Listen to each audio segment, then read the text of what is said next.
Hello again. Well, here's another one of those worthy of being turned into a video. And this is from a contributor that's contributed quite often, and I believe I've made a number of his comments into videos over the past few months. Also, in response to MVI 1815, the Muslim Brotherhood member rapes a 6-year-old boy. And here's what he wrote. This might sound a little self-serving, but it's not. He wrote, "Another excellent video, Gabe. Yes, the grim reality is that Islam is, and always was, essentially a sex-slaving cult." Get it? Cult.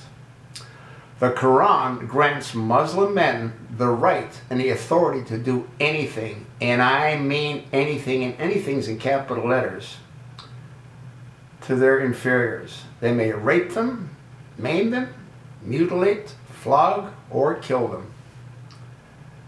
The point about men having sex with men and boys is that it is permissible with slaves, but not with equals. Homosexuality between equals is a capital offense. The Quran does not explicitly condemn or condone homosexuality. However, it does, and the word does in capital letters, promise pearl-like little boys as part of the bordello in the sky.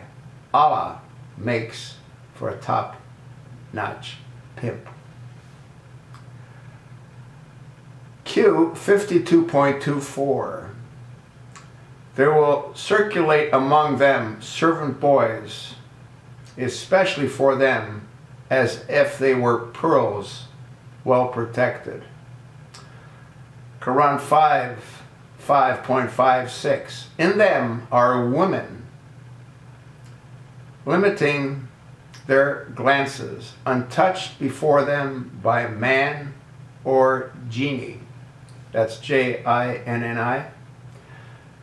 Quran 76.19.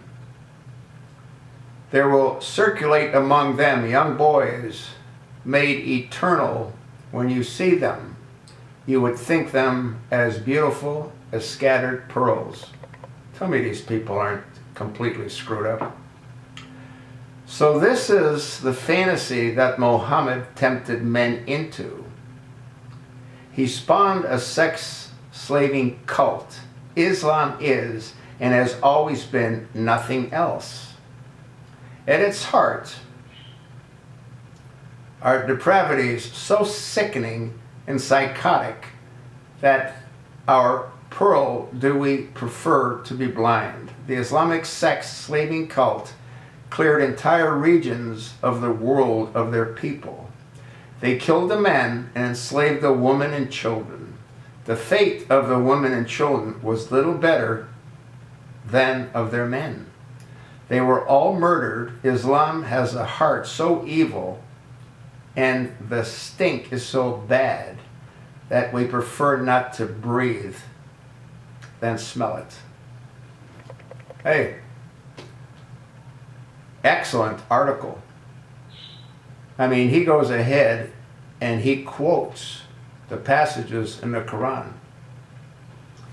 If anyone thinks that Islam is anything other than a sick, perverted cult to satisfy the lust of twisted men, they're dreaming. When they mutilate a young girl's genitalia, they sew it up so it resembles a rectum. They like it tight. They don't care about the woman. They remove her clitoris.